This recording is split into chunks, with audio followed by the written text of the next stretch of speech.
Mineral Point, Wisconsin, January 1882.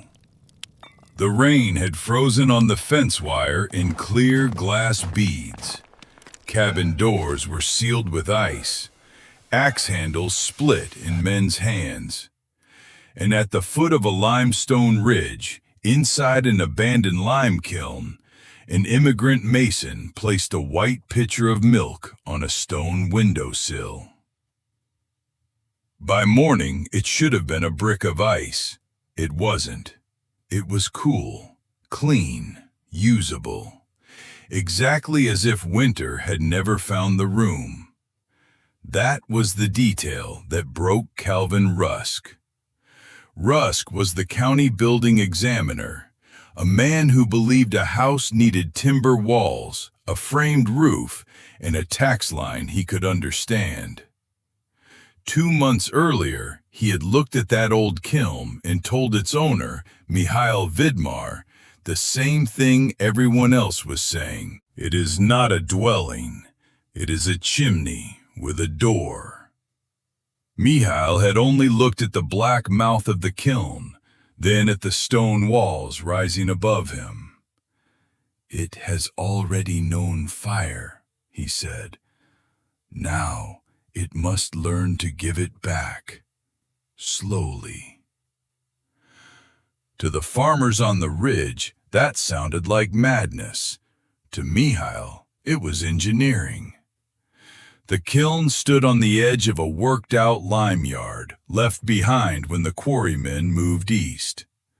It was 21 feet high, round as a bottle, with limestone walls nearly 3.5 feet thick at the base.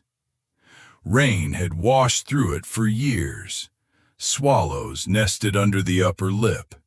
Boys dared each other to crawl into the stoking arch after dark. No sane family would live inside it.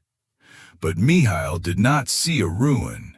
He saw a stove, large enough to walk into. He had come from the Slovene hills with his wife Maria and their 2 children, carrying little more than a chest of tools and an old craft that did not fit neatly into American frontier categories. Back home, he had been a pachar, a builder of masonry heaters. He knew how to guide flame through brick chambers, how to make hot smoke surrender its strength before it escaped, how to turn a short fire into a long night of warmth. That knowledge sounded useless in Wisconsin, where men counted value in acres, boards, and cords of wood. Then came his first winter in a plank shack.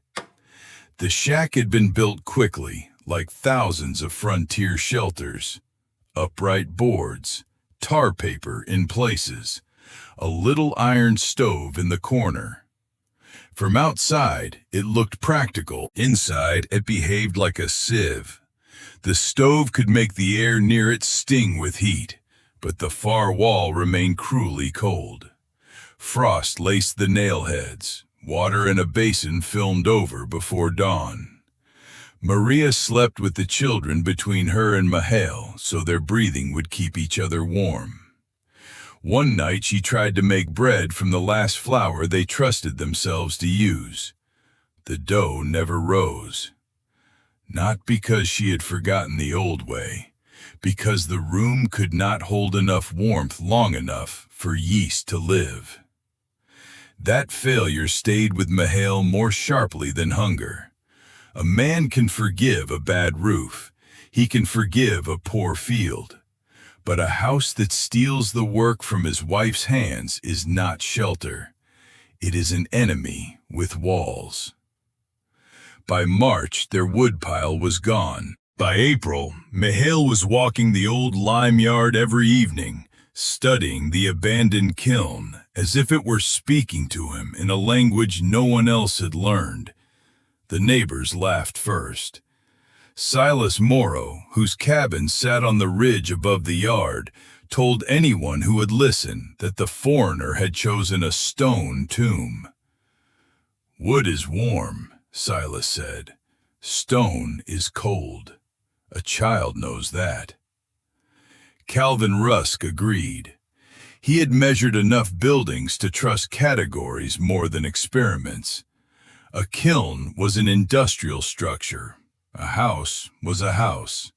Mixing the two was disorder, and disorder usually became a bill, an accident, or a corpse. So in late autumn, when Mihail began clearing the kiln, Rusk came down with a ledger under his arm. He found Mihail inside the dark cylinder, shoveling out old lime dust, bird bones, broken barrel hoops, and years of wet leaves. Maria carried buckets to the yard. The children sorted usable stone from rubbish.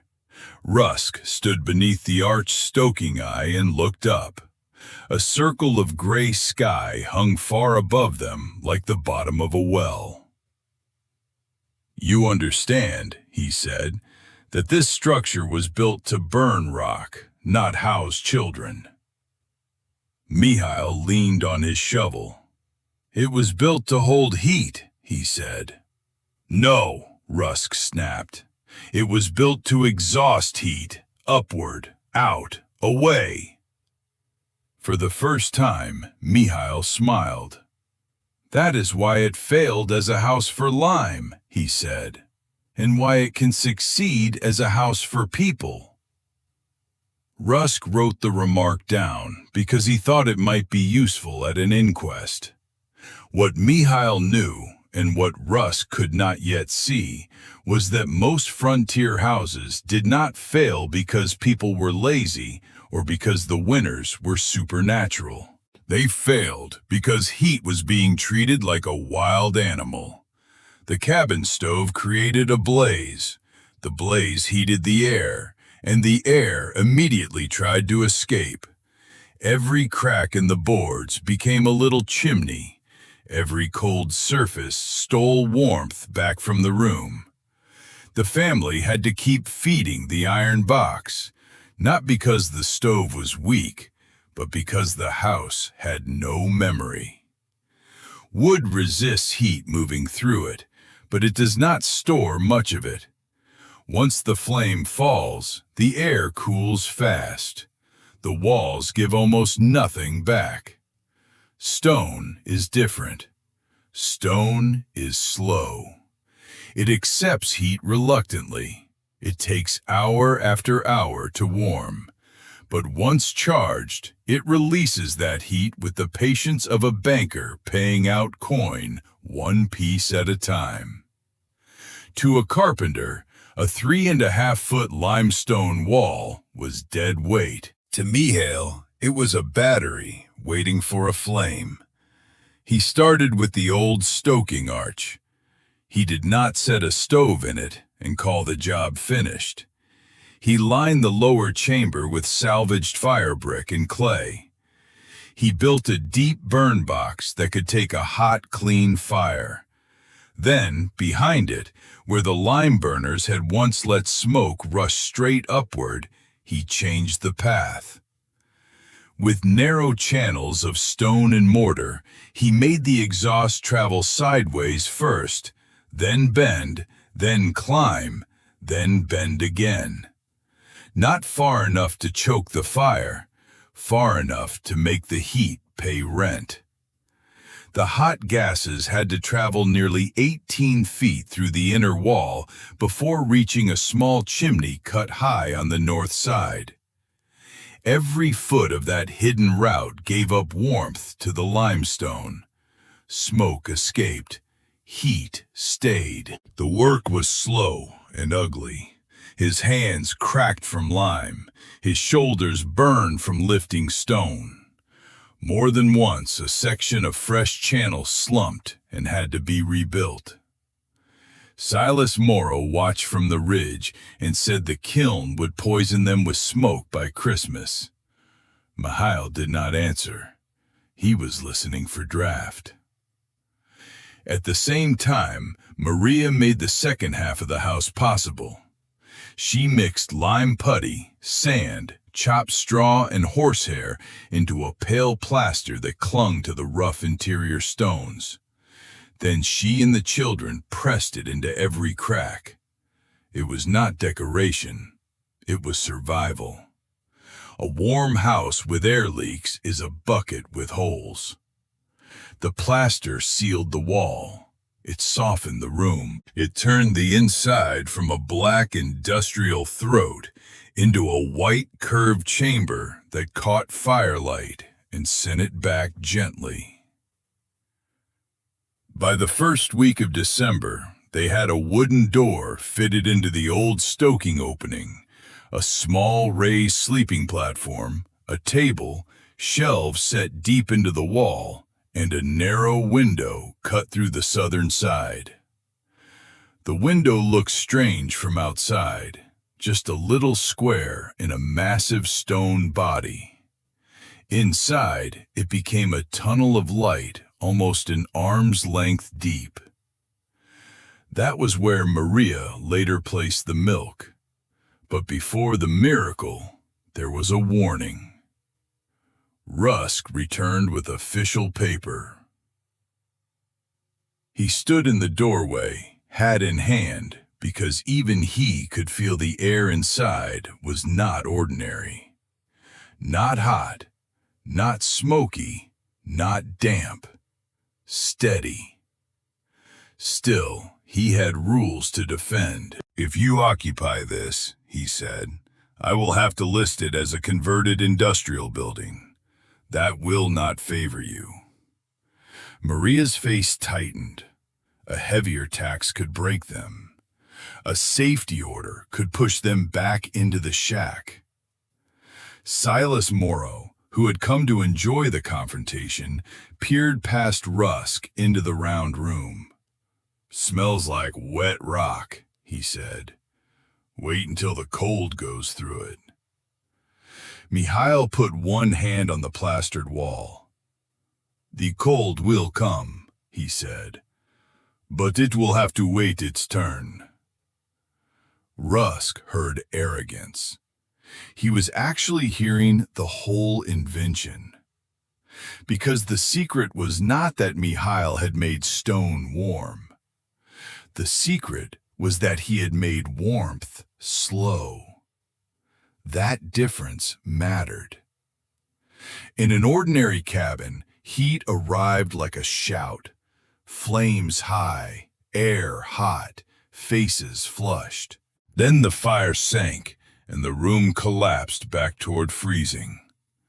Up, down, up, down. The body never rested because the climate inside the house kept changing its mind. Inside the kiln, the first hour of fire barely changed the room.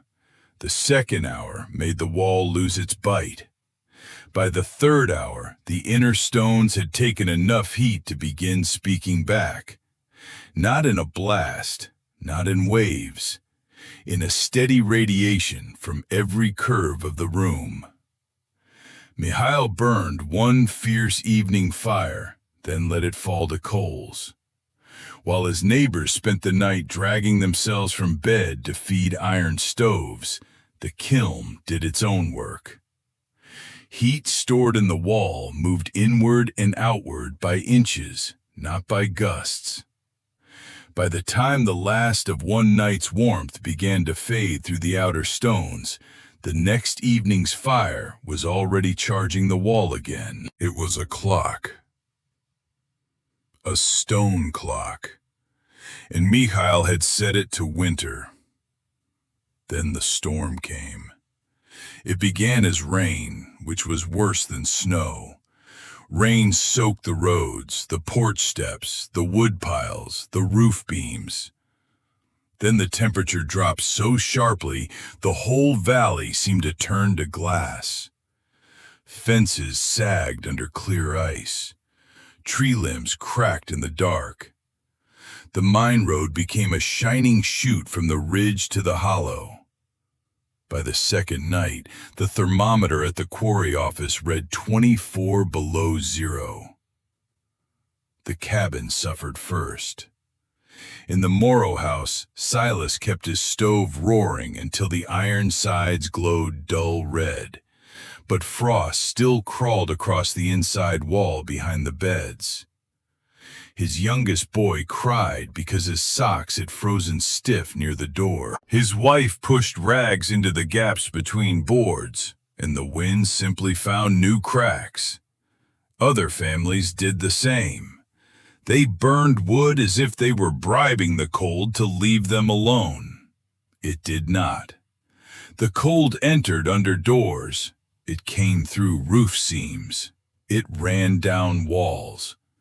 Men who had mocked Mihail now lay awake, counting the sounds their own houses made as nails shrank, rafters groaned, and ice loaded the shingles. Inside the kiln, the fire was already down to coals. No one was hurrying. Maria rolled dough on the table. The children slept under quilts, not coats. Mihail sat near the wall with a mending needle, repairing a glove by candlelight. The candle flame stood almost perfectly straight. That small fact would have told the whole story to anyone who understood air. No draft, no flutter, no invisible river of cold crawling along the floor. The room held. Not like summer, not like luxury, like a promise kept. At dawn on the third day, Calvin Russ tried to reach the South Farms. He took a sleigh because the wheels were useless, and he took the ridge road because duty had made him stubborn long before age had made him careful. Halfway above the old lime yard, the horse lost its footing. The sleigh struck a frozen rut, twisted sideways, and threw Rusk hard into the snow. For a minute he could not breathe.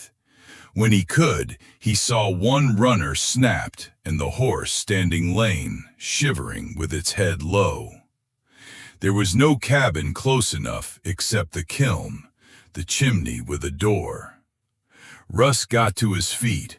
The cold did not feel like weather anymore. It felt like a hand closing over his face. He slid more than walked down the slope, grabbing at weeds sealed in ice. Near the base of the kiln, he stumbled and put his bare hand against the wall to stop himself. Then he froze for a second reason. The stone was not warm. That would have made sense in a story. It was something stranger. It was not killing cold. Every rock fence in the valley was so cold it seemed to burn the skin. But this wall had the dull, living feel of something that had kept a secret. Rusk pulled off his glove fully and pressed his palm flat. There, spreading from the hidden path of Mihail's flue, was a dark oval in the ice. The rest of the kiln wore a shell of frozen rain.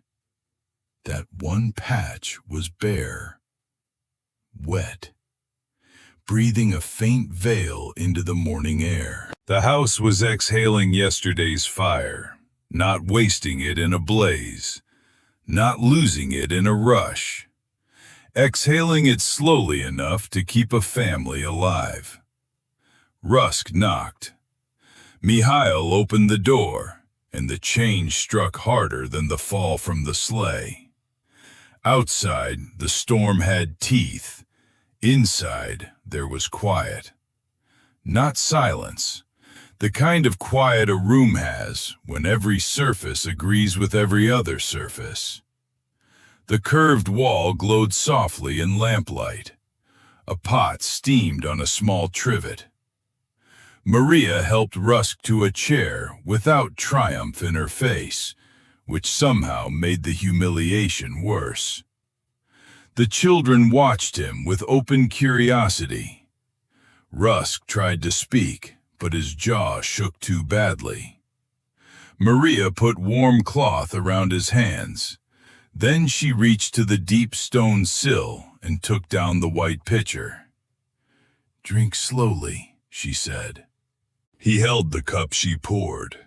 Milk, not frozen, not sour, not warm to spoilage, Simply cool, steady milk from a house surrounded by a killing freeze. Rusk stared at the sill. It was cut through more than 3 feet of limestone. He realized that in any normal house, a window led the cold straight inside. Here, the window was part of a giant tempering wall. Even the sill was moderated by the mass around it. "How long since the fire?" he asked. Mihail looked toward the hearth. "Last night, before the children slept." Rusk turned toward the coals. "That cannot be enough." "It is not enough for the air," Mihail said. "It is enough for the stone." That sentence did what no argument had done. It changed the unit of measurement. Rusk had been judging the house by the standards of lumber, wall thickness, roof line, square footage, proper categories. Mihail had built it by another standard entirely. How many hours could a wall remember heat? The answer sat in Rusk's hands. A cup of milk that winter had failed to claim. For the next hour, as feeling returned painfully to his fingers, Rusk noticed everything he had missed before. The curved room had no cold corners. The plaster was dry. Smoke marks were absent above the door. The hearth pulled properly. The children did not cluster near the fire. Maria's dough was rising under a cloth. Rising. The thing the plank shack had refused to allow. And then Rusk saw the proof that truly unsettled him. Not the milk, not the melted oval outside, not even his own thawing hands. It was Mihail himself. He was not behaving like a lucky fool whose strange shelter had happened to work. He was calm because the result had been expected. That is the hardest kind of genius for an official man to accept. The kind that does not ask permission before being correct. When the weather broke, Rusk returned to town with a wrapped wrist, a damaged sleigh, and no desire to explain how close he had come to dying beside the building he had condemned. But he changed the record. The kiln was not listed as a derelict industrial hazard. It became a masonry homestead with unusual construction. That phrase was as far as Rusk's pride could bend in public. In private, he stopped calling it a chimney with a door. The story moved faster than paperwork. A quarry cutter from Dodgeville came to see it, then a mason from a Slovene boarding house near Milwaukee, then a German plasterer who wanted to know why the wall did not sweat. They came skeptical, then quiet. Men who worked with stone understood the evidence under their palms before they understood the explanation in English. By the following winter, 2 abandoned kilns in the region had doors in their old mouths. One had a flue bench built into its wall. Another had its interior sealed with lime plaster and a stove path no American carpenter in town would have designed. Most people still chose wood. Wood was available. Wood was familiar. Wood looked like a house. But a few families had learned that warmth was not only a matter of making fire, it was a matter of keeping time. Today, Mihail Vidmar's idea has a modern vocabulary: thermal mass, airtight envelope, delayed heat release, passive regulation. Architects draw diagrams for principles he carried in his hands. But vocabulary is not the same as understanding. The frontier did not need a new word for heat. It needed someone who knew that heat could be negotiated with. guided, stored, slowed down. Silas Morrow had said stone was cold. He was half right. Stone is cold when you ask it for comfort immediately, but give it fire, give it time, seal the air, and stone becomes something else entirely. A witness, a ledger, a wall that records the evening flame and pays it back before dawn. Mihail did not defeat winter by building thicker defenses. He defeated it by changing the speed of the fight. The other houses burned hot and lost fast. His burned briefly and remembered long.